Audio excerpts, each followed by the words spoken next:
के अनुभव के बाद मेरे ध्यान में आया कि सरकार जो चीज होती है बहुत निकम्मी होती है।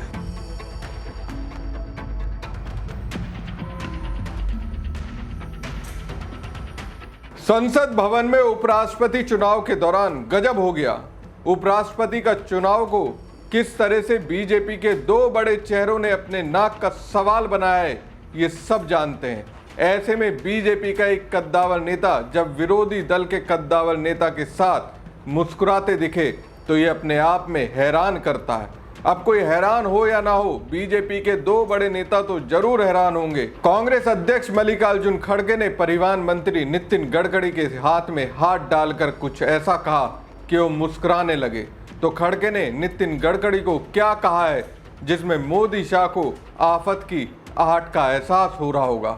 खड़गे ने गडकरी के जरिए बीजेपी के इन दो आला नेताओं को क्या संदेश भेजा होगा। खेल तो अब बीजेपी के अंदर जरूर शुरू हो गया है। नमस्कार दोस्तों, मैं हूं परवीन सानी। दोस्तों, उपराष्ट्रपति चुनाव में परिणाम जो भी आए, लेकिन एक बात सबके सामने आ गई। बीजेपी के अंदर गुजरात लॉबी को लेकर एक अलग तरीके का गुस्सा है। दिल से कहीं ना कहीं बीजेपी के सांसद भी चाहते हैं एक बार के लिए ही सही पीएम मोदी और गृह मंत्री अमित शाह को झटका तो लगे। उपराष्ट्रपति चुनाव के दौरान जिस खास तस्वीर पर चर्चा होगी वो तस्वीर ये है।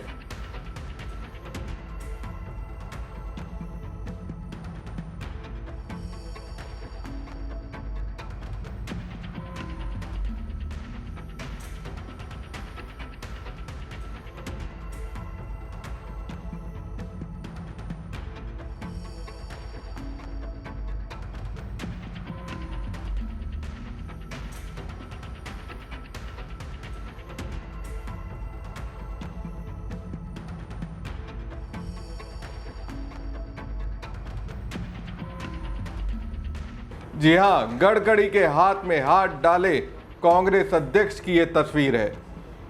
बीजेपी के अंदर नितिन गडकरी ही एक ऐसे नेता हैं जो जब बोलते हैं लगता है मोदी शाह पर ही उनका सीधा निशाना है। अब नितिन गडकरी के इस बयान को किस तरह से लेंगे जिसमें वो कहते हैं, मैं वैसे फाइनेंशियल कंसल्टेंट नहीं हूं, चार्टर अकाउंटेंट नहीं हूं, पर आज फाइनेंशियल एक्सपर्ट हूं। मैं 5-5 लाख करोड़ के काम बिन पैसे से करता हूं, तो मुझे पता है कि how to get it done. अब मैं नागपुर में, मेरी बहुत इच्छा है कि नागपुर में 300 स्टेडियम खेलने के बनाना है, पर मेरे 4 साल के अनुभव के बाद मेरे ध्यान में आया कि सरकार जो चीज होती है बहुत निकम्मी होती है। कारपोरेशन, एनआईटी, इनके भरोसे कोई काम नहीं होता। ये चलते गाड़ी को पंक्चर करने का एक्सपर्टाइज उनके पास होता है। तो फिर अब मैंने, एक व्यक्ति दुबई से आया और उसने मुझे कहा कि दुबई में मैं स्पोर्ट्स स्टेडियम चलाता हूं। तो मैंने बोला कैसे चलाते हैं? तो अब मैंने ये तय किया कि वो व्यक्ति जो है, हम टेंडर निकालेंगे, 15 साल के लिए जगह देंगे, लाइट हम लगा देंगे, पानी की व्यवस्था, कपड़े बदलने की व्यवस्था, गैलरी करा देंगे, फिर लॉन वो मेंटेन करेगा और एरिया के हिसाब से जो भी स्पोर्ट होंगे, जो लड़के खेलने के लिए आएंगे उससे वो मिनिमम फी लेगा महीने की, 500 रुपए, 1000 रुपए। फुकट में कोई सिखाना नहीं चाहिए। मैं तो राजनीति में हूं, यहां तो फुकटों का बाजार होता है पूरा।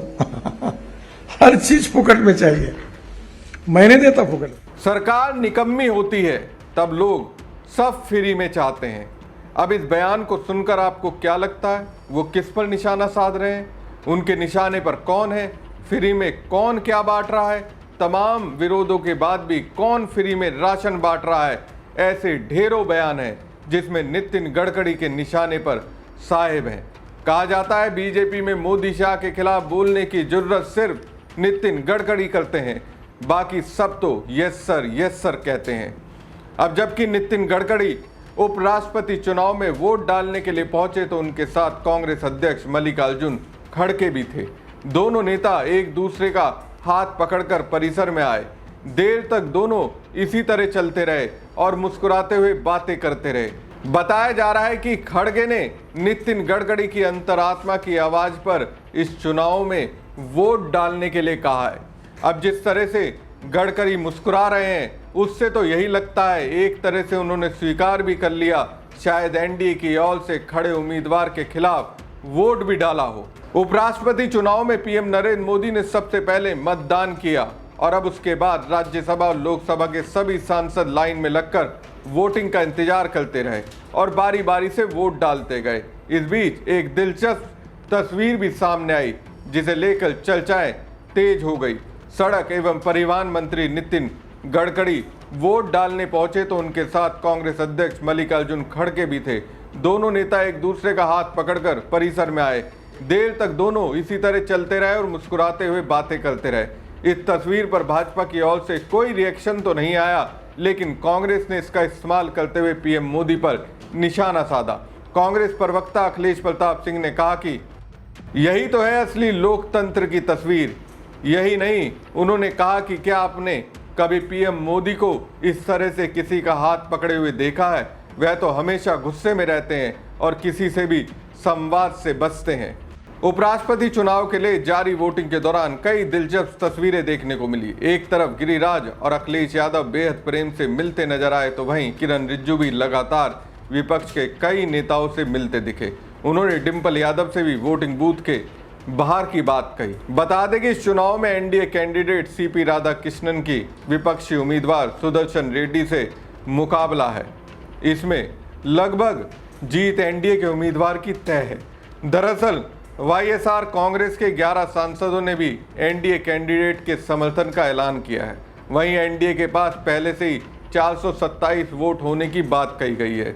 इसके अलावा बीएसआर, बीजेडी और अकाली दल जैसे दलों ने चुनाव में हिस्सा लेने से मना कर दिया।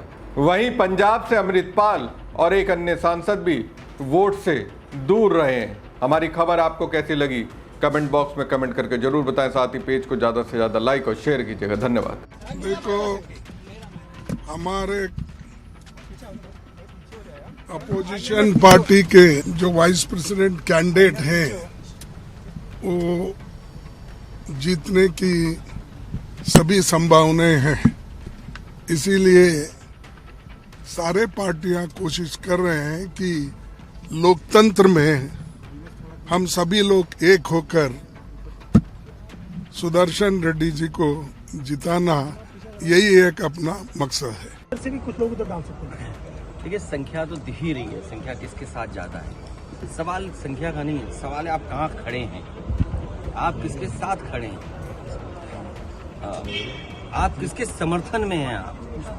हम उन लोकतंत्र मजबूत हो, संविधान के रास्ते चले। और सबसे बड़ी बात है कि बीजेपी हमेशा इस्तेमाल करती है लोगों को, इस्तेमाली पार्टी है। एक उदाहरण नहीं, हम 10 उदाहरण दे सकते हैं आपको कि पहले इस्तेमाल करो फिर बर्बाद करो। वो अच्छे खासे थे, क्यों इस्तीफा दे दिया कोई नहीं पता, लेकिन अब वो बात खत्म हो गई। अब नया उपराष्ट्रपति होगा। या विपक्ष से भी कुछ लोग क्या उधर जा सकते हैं? केवल उधर ही नहीं जाने, क्या पता उधर से इधर आ जाए, कोई पता नहीं है ना क्या होगा। अभी आपने कॉन्स्टिट्यूशन क्लब का चुनाव देखा होगा। आपने कॉन्स्टिट्यूशन क्लब के बाद भी सोचो झगड़ा चल रहा है बीजेपी में। कॉन्स्टिट्यूशन क्लब के वोटिंग में आपने देखा। एक आखिरी सवाल, गिरिराज सिंह जी ने ये कहा है कि अखिलेश यादव भी हमारी तरफ ही वोट देंगे, हमारे कैंडिडेट को वोट देंगे। अच्छा हुआ यहाँ रिवॉल्वर अभी तक नहीं दिखाई दी मुझे। कोई रिवॉल्वर लेकर के नहीं आया। बीजेपी ने तो सोचिए, अगर कभी रिवॉल्वर लेके आया होता कोई, हमारा वोट उधर जाएगा। ठीक बात है, वो हमें डिफरेंस अभी पता नहीं है वो मीट का कैसे खाना चाहिए।